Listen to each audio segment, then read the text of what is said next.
Mercy today. At WJBF's Television Park Productions, our mission is to provide local businesses with top quality video and digital content at an affordable price. With decades of experience, our award-winning creative team will guide you step by step through the creative process, resulting in a successful marketing message for your brand. Over the years, we've helped hundreds of local businesses expand their voice. Visit WJBF.com/creative to find out how we can do the same for you. Kelly, where do your best mornings start? Where do you think? The best morning starts with Kelly and Mark. You're like apple pie in America.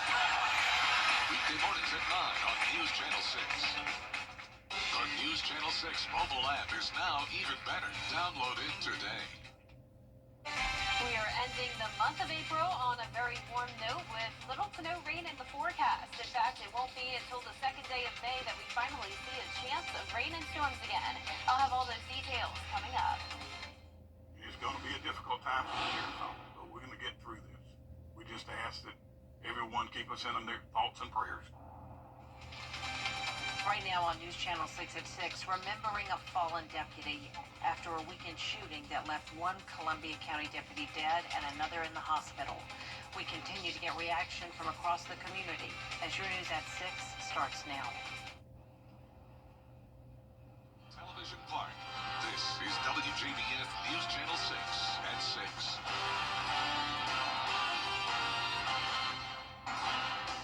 Good evening, everyone. I'm Jenny Montgomery. Thank you for joining us.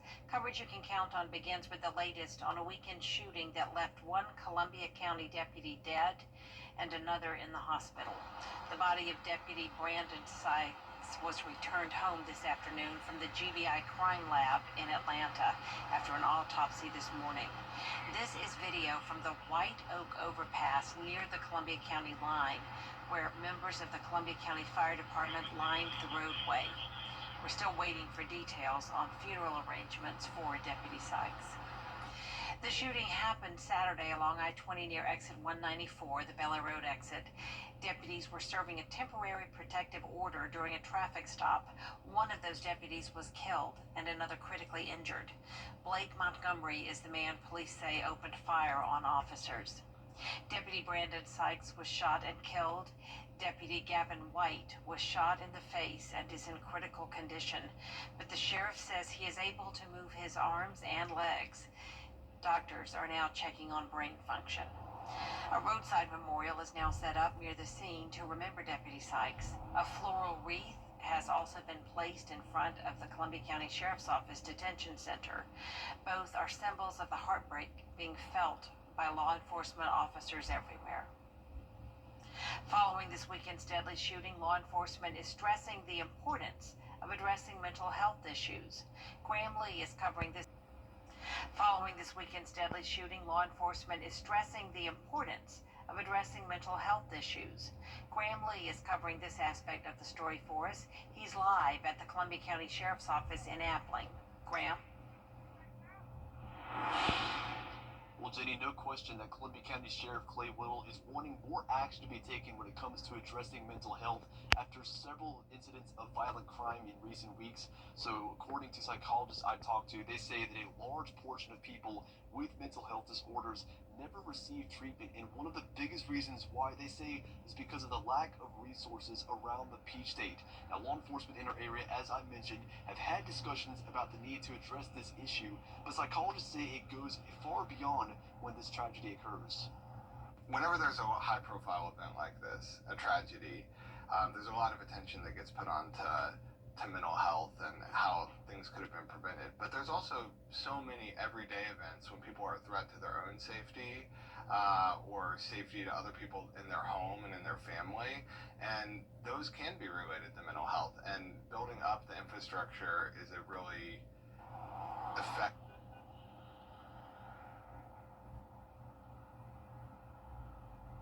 May is also Mental Health Awareness Month, and Augusta University is one of the places that has resources available, and we have a link to those resources on our website, WJBF.com.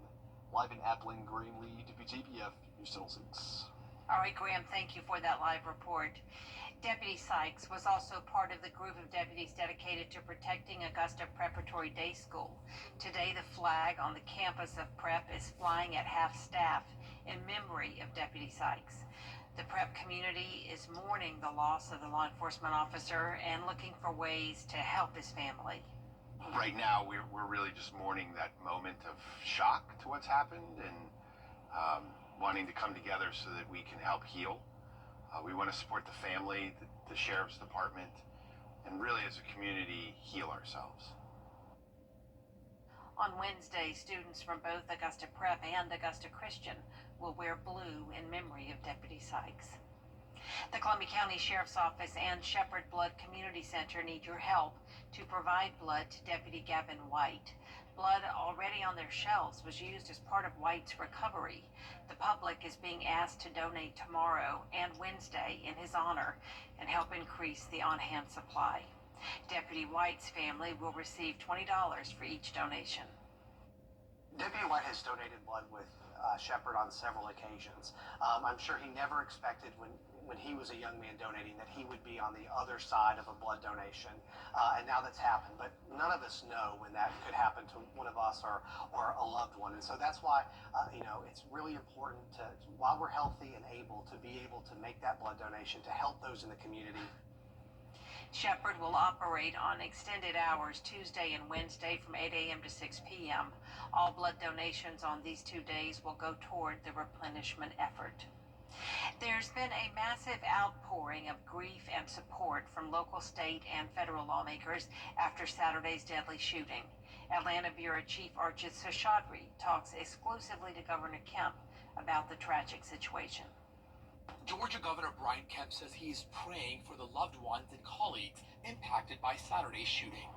It just, reminds us that we need to be thankful for our men and women in blue and our first responders, because they literally every time they go out the door, they could be facing danger like that. I have such high regard for them, but also, just want to keep that community, those families that were affected, and the other officer that was shot in our thoughts and prayers. Kemp says he's been texting with Sheriff Clay Whittle over the weekend to support the department. Oh man, I tell you, it just breaks my heart. I've known the sheriff down there for a long time, know a lot of the folks in that department. We obviously work with him with the State Patrol, MCCD, and other people every single day, so it's just heartbreaking to lose a life in the line of duty. The Georgia Association of the Chiefs of Police tells me that as of last year, Georgia had a rather low number, only about 400 hours for officers for training. But as of this January, that number has doubled. Columbia County Sheriff Clay Whittle chaired that committee, so now deputies and officers have to have more than 800 hours of training before they actually set foot for a real-life situation. I mean, look, we just had 2 officers shot in the metro Atlanta area last week.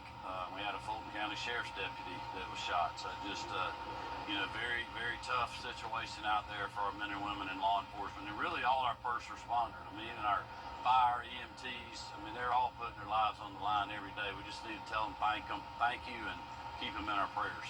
Governor Kemp says he has law enforcement's back and that it is never easy when a police officer is killed in the line of duty. Reporting in Atlanta, Archit Seshadri, Atlanta Bureau Chief. It's time now for our first check of the weather with our chief meteorologist, Jenna Petracci.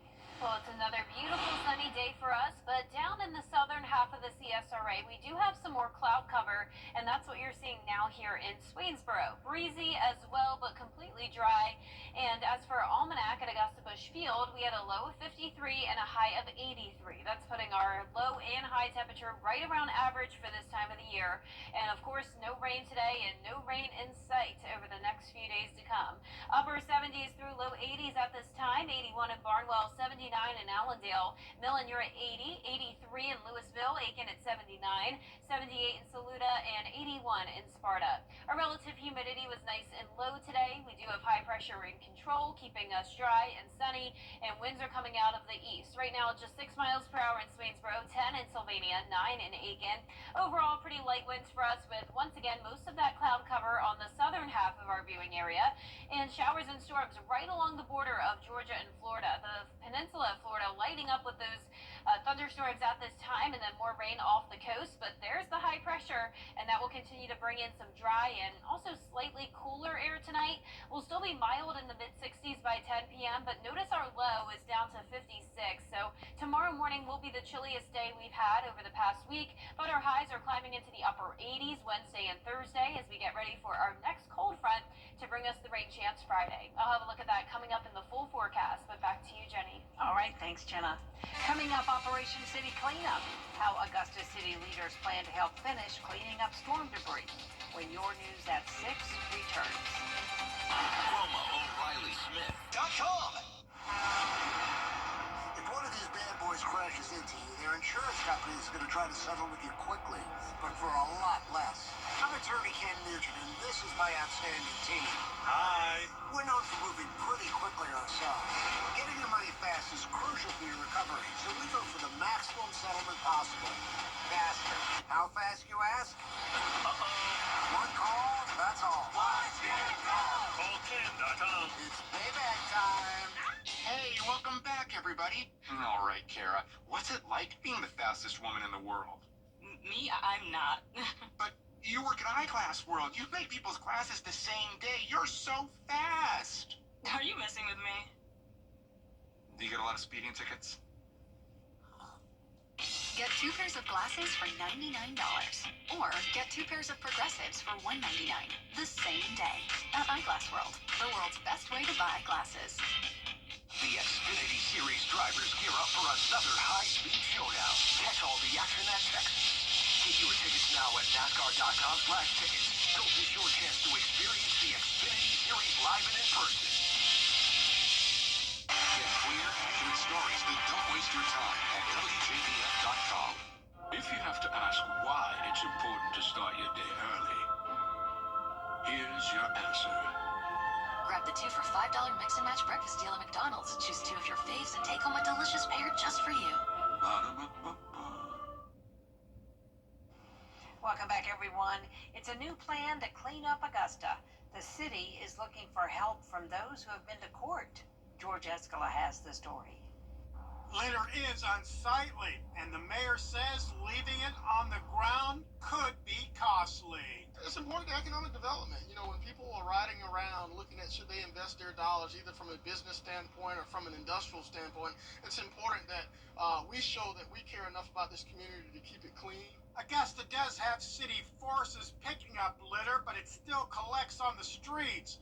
So the mayor's office is preparing to launch Operation City Cleanup.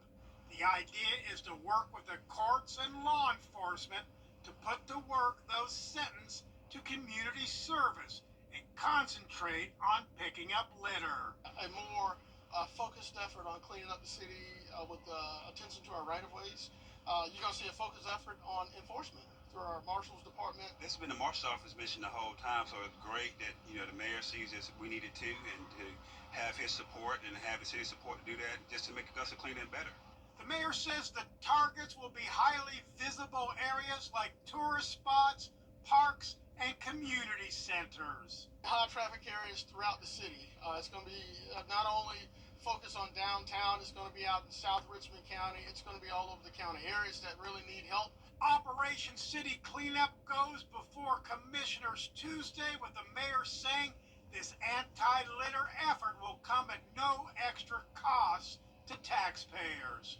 In Augusta, George Escala, WJBF, News Channel 6. Chief Meteorologist Jennifer Trotzi's back with us now. Well, we have quiet weather to look forward to this week. We really don't have a lot going on. We'll have slightly above average temperatures, and then finally a chance of rain and storms again Friday. I'll have all the details right after this break.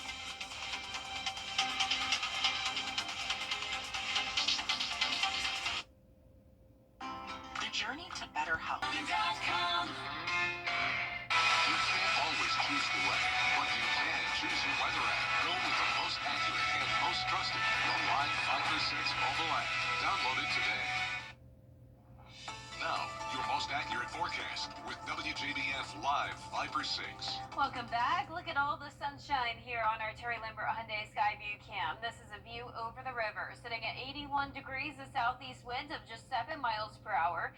Dew points are in the upper 40s. And around the CSRA, we have a mix of upper 70s and lower 80s, but overall pretty consistent. 78 in Washington is about as cool as it gets today. 82 in Sandersville, 81 in Swainsboro. Bamberg, you're at 80 degrees. And our satellite and radar is just showing that cloud cover in the southern half of the CSRA, but we overall all have this dry air in place. We have this ridge of high pressure, but some moisture is located to our west and also off the east coast here. Once again, showers and storms lighting up the Florida Peninsula. Now for us tomorrow morning, it's going to be a bit chilly, dropping to 56 degrees in the morning. Some patchy fog will be possible with calm winds. We'll have a southeast wind throughout the day. Temperatures warming up because of it into the middle 80s. Now those low temperatures are also on the rise. We'll get back into the lower 60s on Friday and Saturday before cooling down again this weekend, and high temperatures are following the exact same trend. So we'll get up to 87 Wednesday and Thursday, still shy of that 90-degree mark, but it's going to be warm all week long, and a warm start to the month of May. A 40% chance of showers and storms on Friday, but other than that, every single day is dry. So it looks like at this point we are going to be finishing off the month of April with only 1.43 inches of rain at Augusta Busch Field. Of course, some places got much higher amounts, like Barnwell with the flooding last week, but we are definitely in a deficit, and that is not going to help out with our drought too much. So we could use some rain, but tonight we're not going to see any of that. Just some clouds moving in tonight with, once again, that patchy fog possible between 5 to 8 a.m., but lots of sunshine in the forecast again for our Tuesday. Can't rule out a couple sprinkles here and there, but for the most part, all of that rain staying to our north and south. You can see on Wednesday, wind still coming out of the south, and more of the same, just a mix of sun and clouds. Now on Friday, that's when we'll have our next chance of rain and storms. So in the afternoon, we'll see some of those storms develop. It's possible that some of them could be strong to severe, just like with any setup this time of the year, but it's still a little bit too early to tell, and of course the timing of this can change. It's also possible that maybe it could linger into Saturday morning, but for the most part, this looks to be a Friday event, and it's really not going to bring us a whole lot of rain. Notice from North Carolina down to the Florida border, really only expecting around a 1/10 of an inch over the next 7 days to come, with most of that rain focused well to the west of us. But this is great news for your weekend forecast. I'm expecting mostly sunny skies on Saturday. We have the Peach Blossom Festival in Johnston. It'll be a great weekend to be out and about. And as for our temperatures tonight, you'll want to bring a jacket if you're headed out early tomorrow morning. We will be back to near average, 54 to 60 degrees in some spots. Highs tomorrow will be in the low to mid 80s, and that 10-day forecast is showing the dry weather continuing into that first full week of May. We're going to have lots of sunshine, and our high temperatures will get up into the mid to upper 80s at times, lows anywhere from the low 50s through low 60s. Now, congratulations to today's umbrella winner. That is Donna Rogers from Deering, Georgia. Donna, you can pick up your Viper 6 umbrella here at the station and sign up to win yours on WJBF.com. Way to go, Donna, and thank you, Jenna. Coming up, Greenbrier Baseball is getting ready for their second round tournament series against Loganville. Stay tuned to hear what their head coach has to say about their preparation in sports.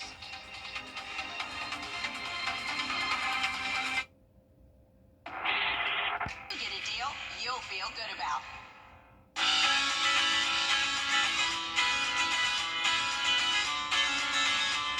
Follow News Channel 6 on Instagram.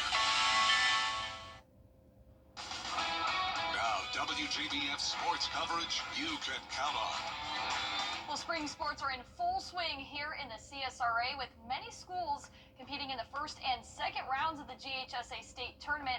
Now, some schools have multiple teams competing, including the Greenbrier Wolfpack. The 9-2 Greenbrier girls lacrosse team hosted the first round of the state tournament against Seckinger. Now, in the first quarter, Greenbrier's Lexi Lacey makes a nice move to put the Wolfpack in a 2-1 lead. Now, their opponent, though, answers back with a goal of their own to tie up the game at 2 apiece. But then here comes Lacey once again with her second goal of the game at the end of the first quarter. Greenbrier is up 4-2.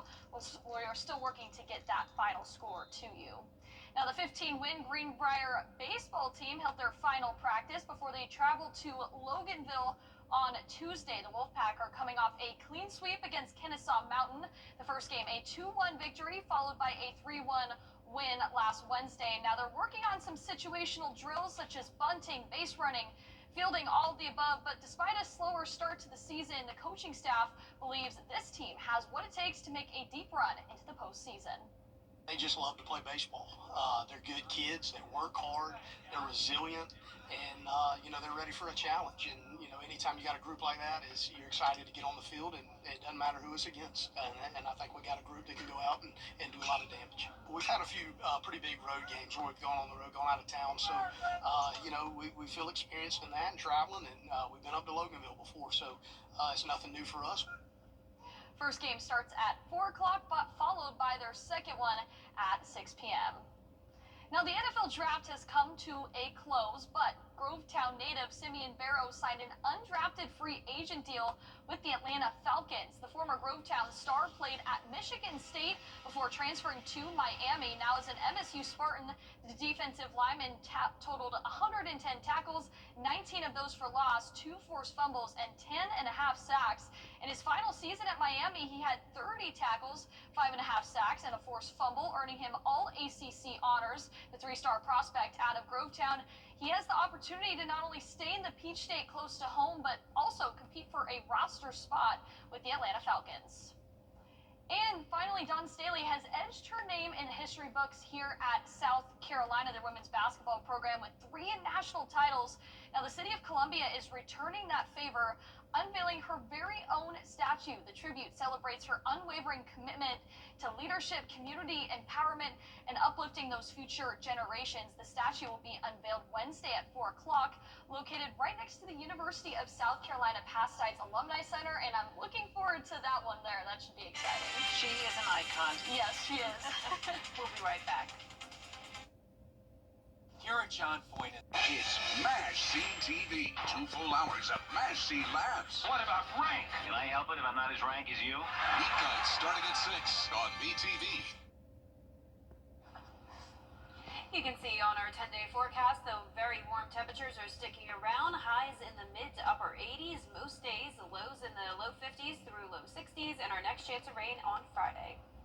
Finally tonight, a family in Connecticut got a surprise when some unexpected visitors took over their backyard for some playtime. They spotted 2 bears walking across the yard last weekend. Not uncommon, but what happened next was uncommon. One of the bears headed for the play set, climbed the stairs, and took a ride down the slide. Look at that. And the family said it didn't look like it was the bear's first time. Thanks for watching, everybody. Good night.